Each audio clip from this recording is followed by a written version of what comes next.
Hey, how's it going? I I have some cards, and I just want to say, like, there was a lull in activity as far as like the energy being all crazy and inflamed, and now it's over. I have some stuff going on that I feel a lot better about today, and so I was free to then just notice how, like, oh boy, excitement is back. So I have a little routine that I do every day, and part of it is to look at some of the accounts that I follow and just things that are of interest. And so one place I am a frequent visitor to, hold on a second. Okay, anyway, one thing I like to do every day is go to Daniel Scranton's channel on YouTube and see who he is channeling. And so this is from, when is this from? The 7th. So today is, well, now it's not the 7th anymore, but never mind. And he's channeling here the creators. I'm just going to read it to you. We are here for you. We are the creators. We are a 12th dimensional collective of non-physical beings, and we are here to help. The light keeps changing, so I'm thinking it's going to tell me I don't have storage. Never mind. Okay, so you awaken yourselves through your experiences, and of course those experiences are planned by you before they happen in your reality. Nothing is happening by accident. Everything is planned for you and by you. Should clean my glasses first. And you can expect more and more experiences as you continue on that are less challenging and more awe-inspiring. So as you continue on with the experiences, they'll become less challenging and more awe-inspiring. I can appreciate that. You can expect that because you are awake and therefore making more conscious choices. And also, you have made it through so many challenges already to get to where you are that you don't need to continue to give yourselves more and more challenges. Now you tell me. You are not masochists, okay? And you do not need to suffer for your evolution of consciousness. We know that sometimes it certainly does feel that way to all of you. You are making more conscious choices every day because you understand the consequences of every choice, including what you choose to think about and focus on. It's really resonating with me. If you've watched the past few of my videos, or any, I have to interrupt myself here to say something that I should probably put in the bio of my Kathy Sample 3 channel, and that is that I started the videos on there at already numbering into the 200s, but not everything that came before when I first started the channel. So I have another channel where those are, and it's Kathy Sample. The temperature of us might be like a hashtag or something, but anyway, if I can figure out how to make a permanent link in the YouTube channel menu deal for this channel, I will. So anyway, my phone went dark. Where was I? Oh, okay, so last thing I had read said, once you decide, you then get to choose how you're going to focus upon it. So the experiences that we're having, that we have absolutely decided to have, Okay, once you decide, then you get to choose how you're going to focus upon it. For example, if you are single and you see a couple holding hands, smiling and laughing as they talk and enjoy a beautiful day, you can choose to be jealous and think that all the good ones are already taken, or you can choose to recognize that your experience of that couple was placed there by you to show you something that you want. And because you are a vibrational match to it, you are able to witness it.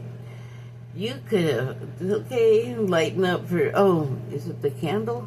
Never mind, sorry.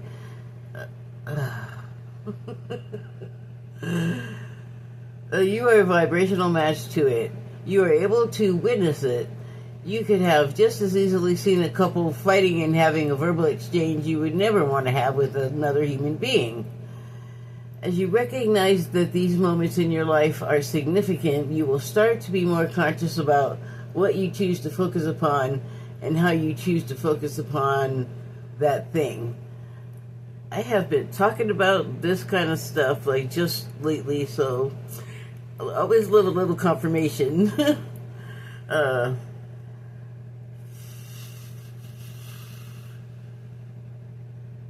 If you do this with your past experiences, you can clear all of your karma, you can clear all of your trauma and all of your karma.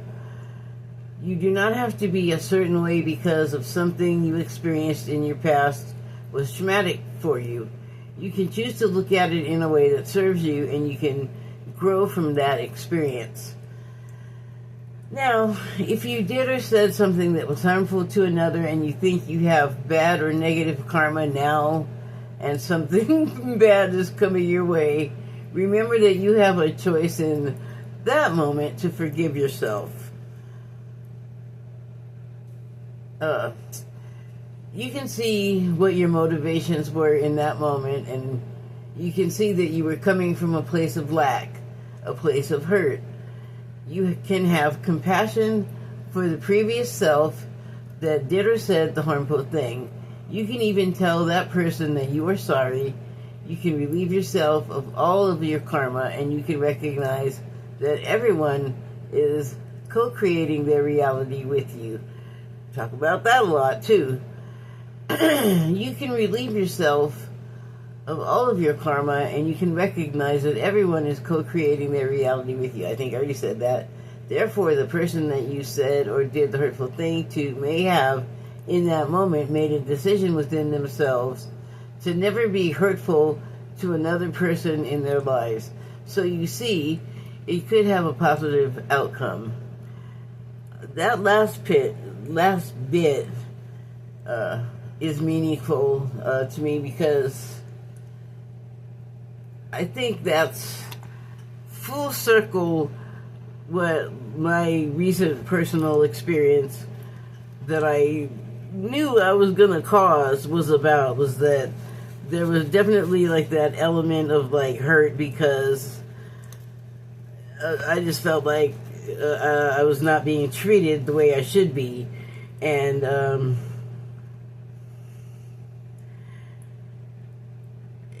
I don't know, like, there was definitely a level of acting out, but I had to kind of be creative about the way that I was trying to, like, wordlessly get my message across until it, like, couldn't be wordless anymore. But it was also to illustrate, like, this is what you do. You know, like, please don't. Sorry, making it all about me, but it's the filter that you get it. Sorry. Okay, it's necessary for you all to forgive yourselves, to forgive others, and to use the power of your focus so that you can lead the lives of joy, freedom, creativity, peace, and love that you want to be leading there on earth. Amen. Sorry, I'm like a little not coordinated with that whole... There we go. So, I thought that was an interesting channeling to come out today. But that happens a lot, you know. So the other thing that I'd like to do is I get a card a day from this like in my email, and I forgot to save it a certain way so that when I went back, the card that I had pulled was gone, and now I just cannot remember what that card was. And it's not a traditional deck. It's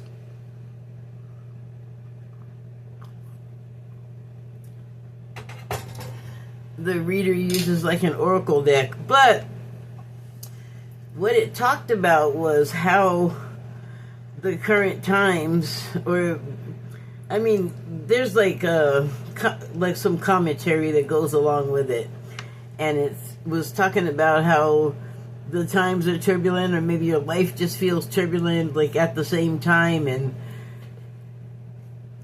I've been seeing a lot of stuff about like reflections, and you know, when that sort of getting to be pretty well known trope, I guess, now, of being triggered by other people because something in them is showing you something about yourself that you're not good with. Yeah, like if it triggers you, you get mad at them, you start blaming and acting out and blah blah blah. So I think that is what it was referring to. But it's like, I think he was referring to that like feeling of turbulence inside. But what I was getting from it is like, yes, there's also turbulence going on outside that is also affecting us. And you know, that could be like atmospheric in the form of actual weather, like, you know, like electricity and magnetism and air pressure doing stuff to us, or other people around us being affected. And you know, what that card or that reading was talking about, choosing the way that you're going to react to something in the moment.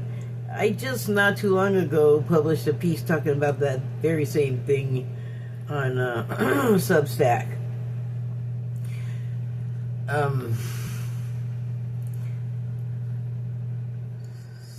So it talked about the card that I lost. Talked about you know, it was similar to the reading I talked about the other day that I got about sort of accepting it. Oh, that wasn't a reading, but accepting like what's happening, that sort of which one? Uproarious or invasive? And not like just popping off about it. Like, if you can, you know, do your best to take a beat, you know, do that breathing. I swear to God, the more you do it, the more it does for you. It seems like nothing, but you know, think of this. If you think it's nothing, think of when you're drowning and how bad you want that nothing. Like, it gets pretty important around that time. So, the breathing, it does more than you think. When you first start doing it, it's, you know, it's more than just aspirating. Aspirating. But it was also like very much like a sort of a nautical theme, like water and boats. I felt like with like ocean flow, where the waves come in and out, which I think about a lot with the breathing from a guided meditation that I listened to a few times, or more than once, I should say, that was from Steve Noble. And at the beginning of it, I remember he was talking about the way to breathe. Like, you know, he's like instructing you. It was sort of like a hypnosis type deal. And he was like, you think of the ocean and like how it comes in and it pauses for a moment and then it goes back out and pauses for a moment, and then like that cycle repeats. So it's not a rush. There's a rhythm to it, and it's like a very natural rhythm, and I guess that's why it's always stuck to me. But then I'm like kind of cuckoo for the ocean anyway. Again, with the water and the breathing. So, and ebb and flow came up, which is also a water term. And then, water in like tarot represents emotion. So from I gotta remember the name of this. I visit my arm. It's the Body Oracle deck. I think it has 12 cards. I guess it has a card for like the internal organs of your torso. Anyway, the card I pulled, this was this morning, is the breathing diaphragm. Is there more than one diaphragm in the body? That's something to think about. So what it says is, ebb and flow, accept life's undulations. How apt. Here is a picture of the organ.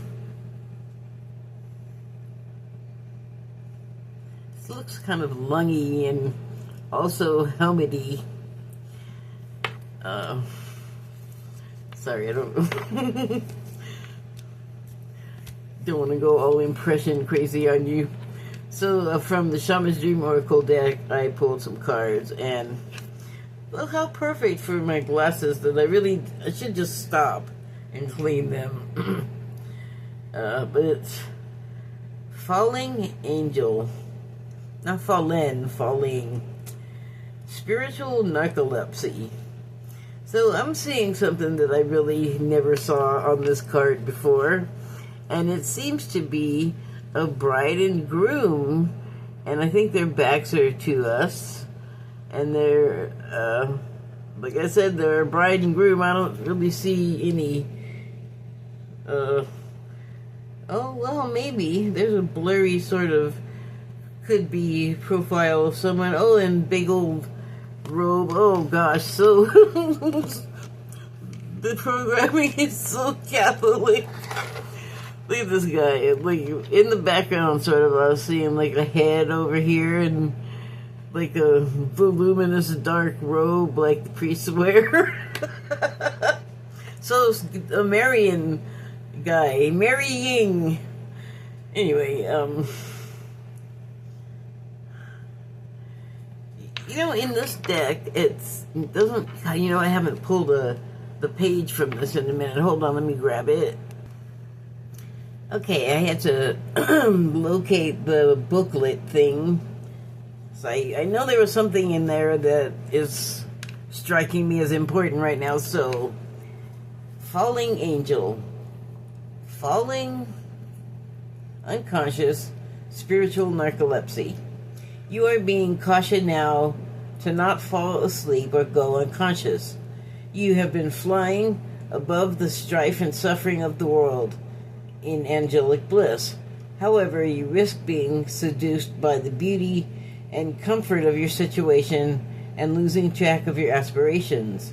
Your wings. Aspirations. As you fall, you pick up speed, heading toward the trees below and a possible nasty landing.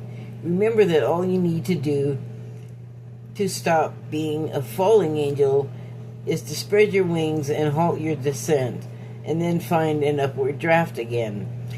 Do not be seduced by the fallen angels, your supposed friends and companions who are ready to use you for their pleasure and have only their own interest in mind.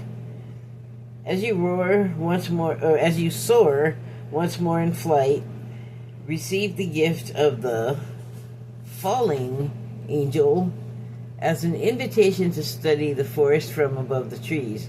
In other words, to analyze your situation from a higher perspective and without being entangled in those thorny branches. Once you understand what needs to be done, head back to your lofty branches and stand by for the right moment. Action you take now may backfire. Stay conscious and wait until you're guided to change. You will know when the time is right. That does not diverge to me from what I've been talking about for the past couple of days. And it again goes to, making a choice of how you're going to engage in interacting in a situation, and that you have a choice in the matter. And just like I was saying about taking that moment and taking a breath, that gives you a moment to step back from a situation to get some perspective. I mean, you could, it did mention a forest, not being able to see the forest for the trees, if I'm not mistaken. And the best way to widen your scope is to go above, like rise above, if you possibly can. And I guess that's a lot of taking emotion out of the situation. So, what the heck does it have to do with this married pair?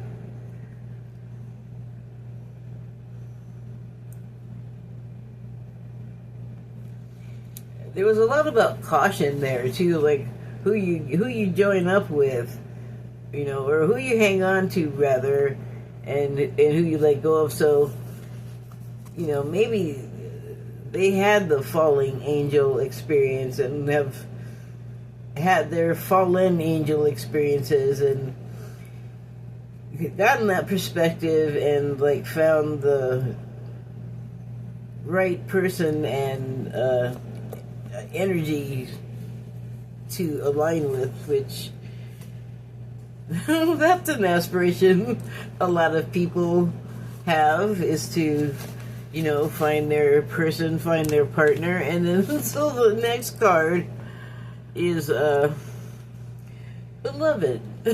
Radical acceptance. Something else I was coming across a lot today was people here and there sort of grudgingly, almost without realizing it, I think, sort of copying to the fact that man, we gotta figure out how to talk to each other, we the people on the ground, and not politicians with layers of security and bodyguards and aggressive, protective details and stuff. Or just, local law enforcement, although those very people, the aforementioned, and their associates in the government, do not like it when people congregate that's not controlled by them, and they're not, having, infiltrated to find out what are they actually up to, and then get in there with their own paranoia and weirdness and make terrible things happen when maybe that was never the intent. Maybe it was never the intent to make terrible things happen. Can people just get together and talk? Can't we just be friends? Why can't we be friends? And so I also see a lot on the extreme polar opposite end, as far away from, grudgingly assenting to the idea that, to be able to speak is progress. And that's kind of what is the only thing that's going to kind of make things go forward, literally, and also get better at the same time, which is usually something everybody wants too, as well. I'm reading these backwards. What am I doing? I don't usually do that. I guess I'm not going to stop. So the next card is the farther gate. It's number 55, and we're talking about making changes. I guess it seems to have come up a number of times. And so the farther gate is a bold step forward, making progress. Okay, it's backwards, but it seems to be working. So, sort of looks like you're stepping out of a place of at least like dimness. Like maybe you have that spiritual narcolepsy, and it's just hard to stay on task. Maybe all the ebbing and flowing is making you seasick, so that you just want to lay down and like stuff your head into a nice pillow and mute out all of the pressing nowness. But now is not the time to cower, because at least speaking from the perspective of someone in the United States, in your way, we must all, like, dude, say something or you'll regret it the rest of your life. You know, getting involved to the extent that you can and will. So yeah, coming from a place of darkness and dimness is like, you know, we weren't even really sure there was something wrong, you know, like, somewhere I was talking about comfort. Oh, that was the reading from Daniel. Comfort and, like, you know, dropping out of what's going on that you kind of have to participate in when it starts going to crap like it's trying to. And there's also another perspective to that. What looks like it's going to hell is actually just transformation, and it's not always. Transformation might not have like parental characteristics and care about like people getting ground up in the process. You know, like, it's probably like a whole, it's nothing personal, but it's kind of gnarly. So the next card is this again. Mindful, or not, you know, being mindful of being present, mindful, like overflowing with too much information. What's true? What, you know? What's the symbology here? What does it all mean? What are you not telling me? What are you telling me? Are you telling me it the way with the authentic? Is there authenticity in what you're saying, or has the meaning been bent? If I remember correctly, it's not just my dirty glasses. There's blur happening here. Like, you kind of have to work pretty hard to discern details. Oh my god.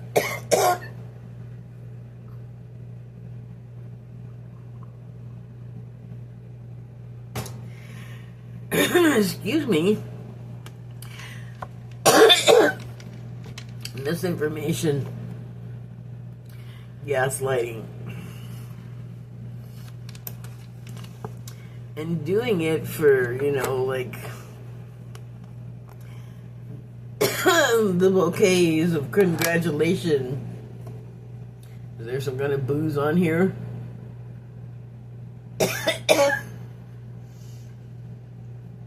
No booze, but I think the flower kind of conveys the message. And then also, since it's misinformation a lot, and you're being fed something, but it's not the right thing, it can look all good and like exotic and inviting, and just be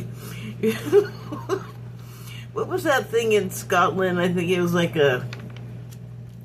supposed to be like a magical land of Harry Potter stuff or something, and then people got there and it was like people with like face paint, makeup, and big empty spaces, and not at all like what it was representing itself to be. Like, didn't live up to the hype. This is kind of making me think of that. And then also other parallels in American society. Next card is Drifter. experiencing life as it comes. And there we are, back on the water. But the waters here are like, where's my thing? Not too turbulent, really. And actually, as they, it looks like, it looks like they're heading in from the light to calmer waters. Because you see, it's stormy up there, but these columns maybe are providing a sense of insulation. A sense of insulation. Maybe it's just the concepts of insulation from the surf. Okay.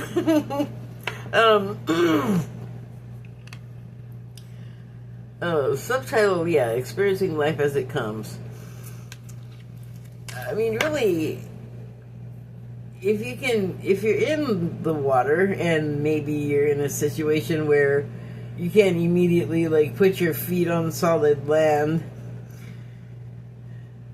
One thing, I don't know why I think about this often. It must be a past life thing, but it's about not panicking in a situation when you're drowning. And to me, that on several levels, the panic might stem from land or anything that I could put under me besides dark, unknowable depths. Like, you don't know what's down there gonna nip at your toes or your legs, and you don't want to think about that any more than you want to look down from a skyscraper that you're standing on the ledge. You know what I'm saying? Some things you just want to kind of you just want to kind of blur it out. And yeah, I know about that intellectually. So, but yeah, nothing solid to put your feet on, no land in sight, and what do you got? Not much, I'm thinking, in this scenario. I don't even see wreckage. You're just out there, like maybe you fell off a boat and no one heard or saw, and they're gone. They're out of sight until they figure out, oh, we're missing one, and so there you are. And what do? Well, I mean, the same thing you don't do when you're a drowning person and you're being saved. You don't pull the person that's saving you down. Don't be a crab and pull everybody down to die with you if one can escape. Help, in fact. You might even, like, it all depends on how you act in the situation. But, yeah, I mean, taking life as it comes, it is like the easier way to go, like relax, become one with the water. But so yeah, you're stranded in the ocean, and you don't want to expend all of your energy since you don't know when your next anything is coming, that you could normally rely on and expect. So you have to like collect yourself and not panic. I am usually somewhat overweight, and so I always float when I'm in the water, but I have seen like people that are lean, they'd have a harder time. I've seen those people just sink. Ooh, that kind of is scary. But you get on your back and do like back swimming on your back, like just you want to expend as little energy as possible because you don't know how long you're gonna have to be out there, and you just keep your head up and back, and you just maintain. I don't know, like what I'm explaining is all about. It's supposed to be just drifting through life, but sometimes maybe you just feel that way, like you just feel hemmed in by circumstances, and well, I was gonna say only exterior pressures. I wasn't gonna say only, I was just gonna say exterior pressures, but that could come from internally too, like each could be affected by the other. It's like, and then you're in there, you're having to balance it at some point. A lot of new stuff happening, so I think overall the spread was pretty positive. Like, nothing about it says nothing can be done. Everything about it was just, make good choices when you have the opportunity, when you have the presence of mind. Okay, thank you and good night.